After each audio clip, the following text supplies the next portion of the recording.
Taft, and I am with Skip Bayless and Shannon Sharp this morning. And I gotta ask, how are you guys doing today?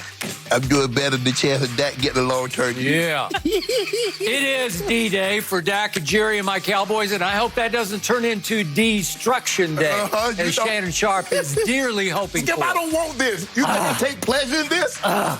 You don't want this. Nope. You're gonna try to say that right now after all of these years and months. Guys, we do have some Cowboys insiders joining us later on in the show, but we got to start by discussing all things Dak Prescott and that deal that's just not getting done.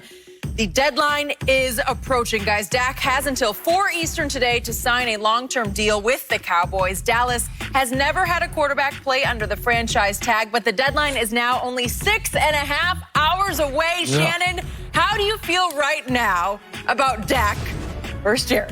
I mean, I feel good. I don't know how Dak feel about Jerry right now. Skip, look, we can go back and forth, and we've gone back and forth about this, but I think Jerry Jones have shown Dak just how much he feels about him, how he feels about him, excuse me. Skip, this thing could have been done last offseason. You don't wait a couple of days before the season and try to rush to get it done, because Dak says, hold on, we have February, March, April, May, June, July, August, and here it is a couple of days before the season starts. Now you in a rush to get this deal done.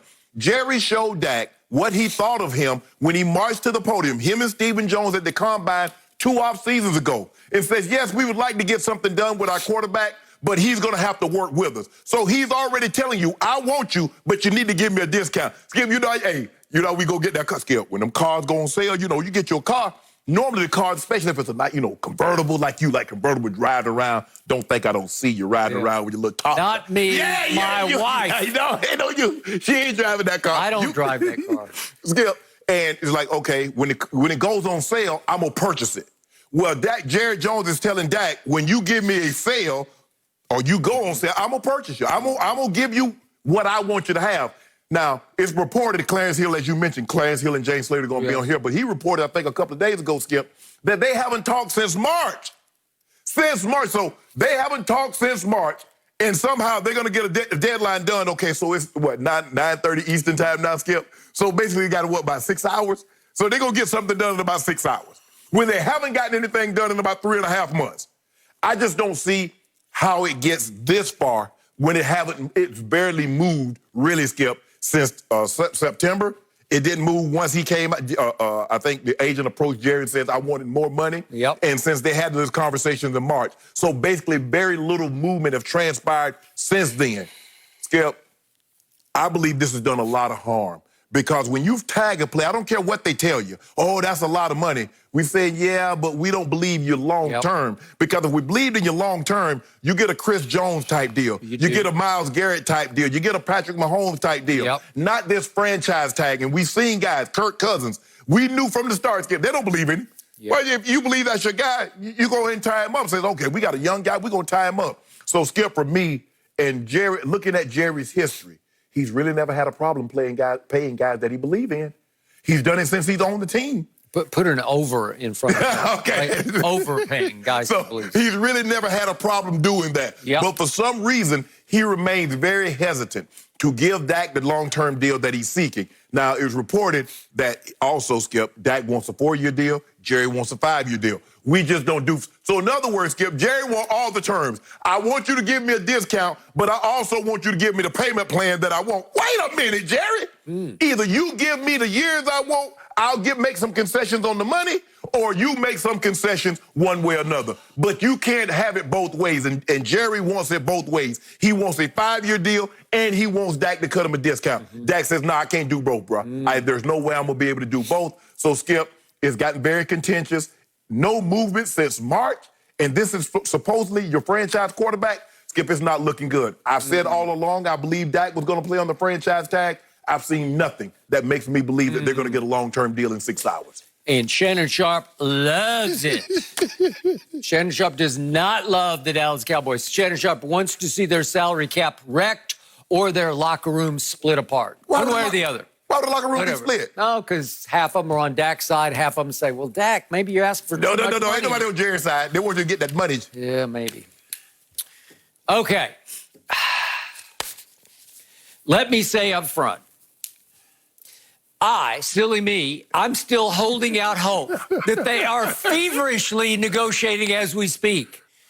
Jerry told me the first time in 1989, maybe the first time I sat down with him in 1989. That's a long time ago. First year he owned the Dallas Cowboys. Yep. Deadlines make deals. Jerry has always been at his finest in the 11th hour when it comes to negotiating. Jerry loves to get pushed up against the clock and just says, let's get this done. I'll go here if you'll go here. And all of a sudden the ice thaws and here we go. Mm-hmm. I'm hoping against hope that that is happening as we speak. For Jerry Jones, 6 hours could seem like 6 years. You could get it done if you really, really wanted to get it done. And he's gotten this kind of deal done in his past numerous times. What does he say? He always tells the Dallas reporters, when have you ever known me not to get one of these done? Now? Right. Like right now? But why build up that bad blood, though, Skip? Okay. All right, so back to the bad blood. I'm going to say this one more time. You will not find a bigger defender or supporter of Dak Prescott than this guy sitting right here. I am hoping against hope. I want him to retire a Dallas Cowboy with 2 Super Bowl rings. I would love to see that, and I believe he is capable of that. Do I think he's Patrick Mahomes? I do not. Could he maybe turn into Patrick Mahomes someday? I don't know. It's a long shot. But again, the point is, there's only one Patrick Mahomes. Exactly. And he's your guy. And this has been my guy from the start. I love Tom Brady, too. There's only one of him. I have called Dak Brady-esque. Yes. And I have thought even that filters into the way he carries himself off the field, because I thought he would be the first to say, I will take a little bit of an America's team discount here because I do make a lot of money off the field from my dozen-odd national TV commercials that I'm doing that I did last year. Right. And I thought that Dak would be the first to say, you know what? We're building a potential dynasty here. We got a juggernaut of talent around me. Pro Football Focus even yesterday came out with the 3 Dallas receivers, including CeeDee Lamb. They're ranking #1 among wideout trios. Okay, there's nothing not to love about this team going forward because they did significantly improve the defense. And I do believe Mike McCarthy will be some upgrade over old 8-8 himself, Jason Garrett. So if Zeke's going to have a bounce-back year and the offensive line is still, I'm not saying it's dominating, but it's still a top 5 offensive line, and you do have a new weapon in CeeDee, and you did keep Amari for what it's worth, but he's still there. And Dak has to look at this and say, man, we could go places for a while now. We could go on a run here, but I have to make sure that we have enough cap room to continue to build the supporting cast. That's what Tom Brady said for 20 years in New England. He did. But, Skip, the difference is that Tom Brady saw nobody was making market value. He sees Amari gets above market value. He sees D. Law. He sees all the linemen, Ty Smith, Zach Martin, Lyle Collins. He sees Zeke. Everybody around him is getting market value or above, and he says, you want to give me below market value. Which brings me to this moment, this flashpoint moment. And all of a sudden, Dak couldn't be in a worse place at a worse time. We're in a pandemic. I think the cap just might plunge next year and maybe even the next year, depending on the revenues generated during the pandemic season we hope is going to get played. Correct. Fans or no fans, it's looking like they announced in Philadelphia yesterday. The city manager said, gatherings. No. And I'm pretty sure we're going to see a season with no fans. Well, fan-induced revenue at ballpark, at especially in hot spots, Skip. You're looking at California and Texas and Florida. Okay. Texas is maybe the hot spot right now, especially in Dallas. I got a lot of friends there, and they are in panic mode. Okay, so the point is the cap is going to go down some, maybe a whole lot. So Jerry has to sit back and say, well, I got to sort of guard that bottom line here a little bit. And now it brings me full circle back to where are we now, and to the Clarence Hill report. Todd Archer of ESPN said the same thing yesterday. No talks. No talks.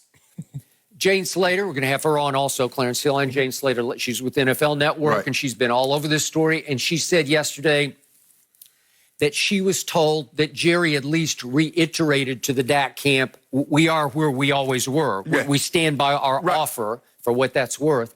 and she reported a little lower than it has been reported. She said it was 33 to 35. I'd heard up to 36 a year. And then she said 100 plus annually. Well, I don't know. Remember, you always call me on this one. Does that mean the real guaranteed money, which is called guaranteed at signing? Right. If that was the real guarantee, that would be pretty good. Right. If that's just that broad guarantee.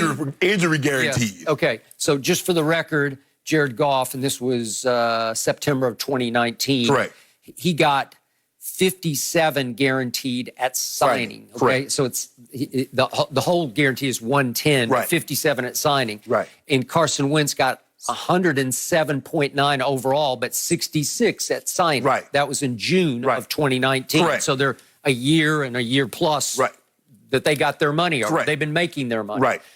So the point is, Yahoo reported that Dak and Jerry, it looked like they had a deal. Jerry basically announced the deal to the media after the first game and said, we are very close. It is imminent, was the word. And one of the reporters said, define imminent. And he said, I'm talking about days, not weeks. Days, we should have a deal. That was after game number 1. Nothing happened. He had a big game in 2 at Washington, big game 3, Miami at home. So that was Giants at Washington, Miami. Shannon Sharp is telling me garbage, more garbage. And he lit them up. And he had a QBR average of 90 in the first 3 games and led the league. And you're saying, I'm discounting, I'm not buying. And at that point, according to